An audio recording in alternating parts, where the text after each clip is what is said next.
Non MPO যে সকল শিক্ষকরা তারা কিন্তু এমপিভুক্ত করানোর দাবিতে তারা কিন্তু আজ যমুনা অভিমুখে যেতে চেয়েছিল এবং জাতীয় প্রেস ক্লাবের সম্মুখে কিন্তু তারা এখানে পুলিশি বাধার সম্মুখীন হয়েছিল এবং যমুনা অভিমুখে না যেতে পারার পরবর্তী সময় তারা কিন্তু আমরা দেখেছি যে পুলিশি বাধায় তারা এখন কিন্তু এই মুহূর্তে পিছু হচ্ছে এবং পুলিশের একটি চৌকস দল তারা কিন্তু এই মুহূর্তে আমরা দেখছি যে নন এমপি শিক্ষকদেরকে কিন্তু আবারও জাতীয় প্রেস ক্লাবের অভিমুখে ফিরিয়ে দিচ্ছে। আপনারা দেখতে পাচ্ছেন যে এখানে যারা ছিলেন তারা কিন্তু আবারও প্রেস ক্লাবের দিকে এগিয়ে আসছেন এবং পেছনে কিন্তু পুলিশ রয়েছে। আমরা দেখছি যে এখানে কিন্তু আমরা দেখেছি যে সেখানে জল কামান ছিল এবং পুলিশের যে সকল সদস্যরা রয়েছেন তারা কিন্তু এখানে নন এমপি ভুক্ত যে সকল শিক্ষক যারা রয়েছেন তাদেরকে কিন্তু এখান থেকে সরিয়ে দিচ্ছে।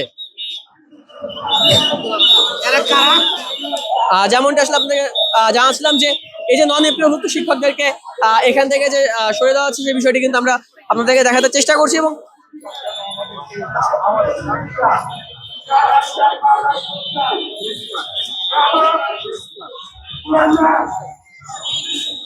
নন এমপিভুক্ত শিক্ষকদেরকে কিন্তু এই মুহূর্তে আবারও জাতীয় প্রেস ক্লাবের সামনে কিন্তু তাদেরকে ফিরে দেওয়া হচ্ছে। আপনারা দেখতে পাচ্ছেন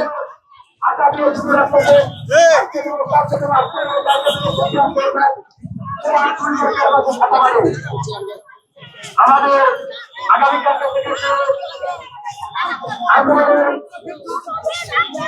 সুযোগ সুবিধা থাকবে, সুযোগ সুবিধা থাকবে। শিক্ষকের উপরে ওনারা গরম পানি দেওয়ার জন্য প্রস্তুত, গরম পানি দেওয়ার জন্য প্রস্তুত, আমাকে গুলি করার জন্য প্রস্তুত।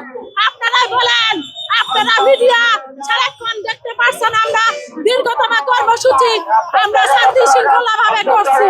এক্সট্রিম মশার কয়েল প্ল্যান্ট ফাইবার দিয়ে তৈরি, ডেঙ্গু চিকুনগুনিয়া বাহি সহ যে কোনো মশার বিরুদ্ধে দেয় এক্সট্রিম সুরক্ষা। আমরা শিক্ষক, আমাদের এই দাবি দেওয়া কি ন্যায্য না? আমরা চাকরি করি বিনা বেতনে।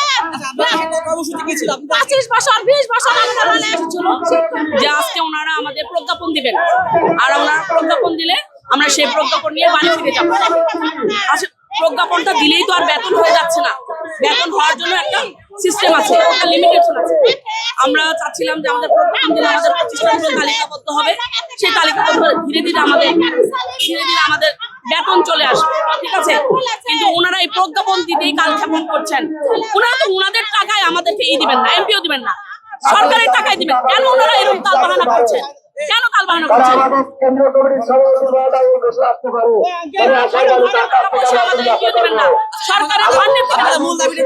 আমাদের মূল দাবিটা হচ্ছে আমাদের প্রজ্ঞাপন দিতে হবে। আমরা আশ্বাসী আর বিশ্বাসী নই, বারবার ওনারা ধোঁকা দিয়ে যাচ্ছেন আর আমরা বারবার ধোঁকার শিকার হচ্ছি। 7 দিনের আন্দোলনও ধোঁকা দিয়েছেন, 3 দিনের আন্দোলনও ধোঁকা দিয়ে গেছেন।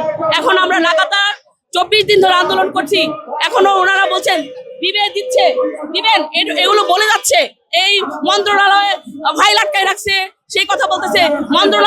মন্ত্রণালয় যতক্ষণ বন্ধু ফাইল না দিবে ততক্ষণ বন্ধু প্রজ্ঞাপন দিতে পারবে না। এই ধরনের তালবাহানা তারা করছে। আসলে ওনাদের এখানে আমি মিনিস্ট্রিতে ঢুকেছিলাম যে আমাদের ধাক্কা দিলে আমরা 1 মাসের কাজ 1 দিনে করতে পারি, আবার 1 দিনের কাজ 6 মাসও লাগাই। আসলে এটা হচ্ছে ওনাদের বড় ধরনের তালবাহানা, এটা হচ্ছে ওনাদের ক্ষমতার অপব্যবহার। দেশের সবচেয়ে বড় জায়গায় অবস্থান করছেন, কিন্তু তালবাহানার শেষ নেই ওনারা নাটকীয়তায় অভিনয় করছেন। শিক্ষকদের জান মাল সম্মান নিয়ে ওনারা খেলা করছেন রাষ্ট্রের সাথে। আপনারা আন্দোলনকারী যারা আন্দোলন করেন কোনো সমস্যা নেই, আপনাদের সামগ্রিক সমাজ ব্যবস্থার সবার প্রতিও ন্যূনতম সিম্প্যাথি থাকতে হবে। আমি জাস্ট এটাই করার চেষ্টা করেছি মাত্র, যে আপনাদের আন্দোলনের সাথে পুলিশের কোনো কনফ্লিক্ট নেই, বেসিক্যালি নেই। কিন্তু রাস্তায় দীর্ঘ সময় যদি প্রতিবন্ধকতা করেন, ঢাকা মহানগরীর বাসীর জন্য এটা খুব কষ্টদায়ক একটা বিষয়। এটা বুঝিয়ে তাদের সাথে আন্তরিক পরিবেশে তাদেরকে তাদের আন্দোলনের যে নির্ধারিত জায়গায় এখানে পৌঁছে দিয়ে আসলাম। এবং শিক্ষকদের আমি ধন্যবাদ জানাচ্ছি যারা তারা আইন শৃঙ্খলা ব্যাঘাত ঘটিয়ে কোনো অতিরিক্ত জনদুর্ভোগ করেনি। এজন্য আমি পুলিশের পক্ষ থেকেও আজকের জন্য শিক্ষক মহোদয় যারা উপস্থিত ছিলেন তাদেরকে ধন্যবাদ জানাচ্ছি। আশা করি সবার সম্মিলিত প্রচেষ্টায় সবার জায়গা থেকে আমি ল অ্যান্ড অর্ডার নিয়ন্ত্রণ করার জন্য বা ল অ্যান্ড অর্ডারকে স্বাভাবিক অবস্থায় রাখার জন্য আমরা সর্বোচ্চ চেষ্টা চালিয়ে যাচ্ছি। নাগরিকদের আহ্বান জানাবো সাংবাদিকদের ভাইদের আহ্বান জানাবো যেন আমার আপনার কারো কারণেই অন্য মানুষের স্বাধীনতা ব্যাঘাত না ঘটে।